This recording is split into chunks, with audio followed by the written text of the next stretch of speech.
Hi everyone, it's Jessica. Welcome back to my channel. I've missed you these past couple days and I'm happy to be back.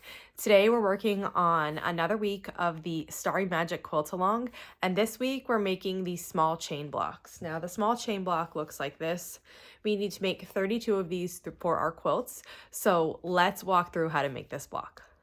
For this last block of the Starry Magic quilt, we need to start with some strip piece units. So here I have my units. I went ahead and strip piece those. I only have about half of the ones I need here. I just wanted to show you, I decided to go kind of scrappy with these. So whatever fabrics I had left, I took strips from those and then just sewed them together. And the next step is that we need to cut these into units that we need for our quilt. When I make strip piece units and I need to cut them, and I'm doing a lot, I end up stacking them. I start by picking a line on my mat somewhere. Like you can see, this top one is lined up with one of the lines on top.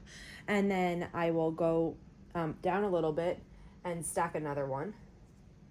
And then I will just keep repeating this until I have a bunch stacked, and then I can go ahead and start cutting them.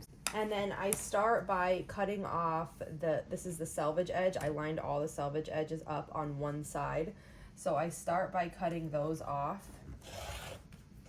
And that gives me a straight edge to work with.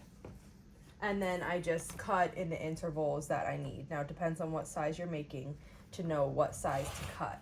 So then I just cut in my intervals. And I'll continue doing that all the way down.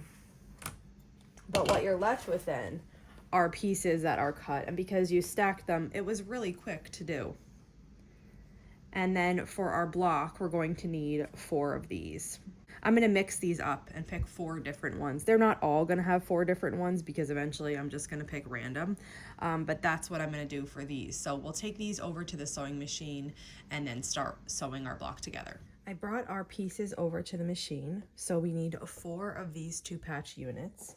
And then we're also going to need 2 larger squares for this block. And the sizes of these are in your pattern. If you don't have a copy and you want that, I will link to that pattern below. And we're just gonna make 2 4-patches. So this is relatively simple compared to the blocks we were making. Just put one on top of the other. I usually nest the middle seams here, and then we're just going to sew this together. And repeat that for the second one. Okay, and then I'll just snip this apart here. And we have 2 4-patch units. They're not gonna stay open because I didn't press them, but they're gonna work beautifully in this block. Now we're going to arrange these 2 4-patch units like this with the larger squares. And what's important here when you're assembling this is that the colored portion is all in a diagonal line. So you just want to double check that and make sure that is indeed in a line when you're assembling all of these small chain blocks. So now we're just going to put this together like a giant 4-patch. So I'm matching one on top of the other here and sewing it together. And I'm going to repeat it for the other one.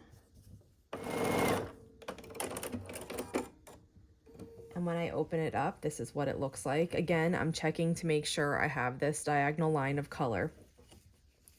And then we'll put this one on top of the one below it and then sew across here with a 1/4 inch seam allowance. This block is really simple. It's really simple, especially compared to star blocks that we're making that need flying geese and other units for them. This is very simple and straightforward. Just using squares here for this block, and they come together really quick and they're really easy to make.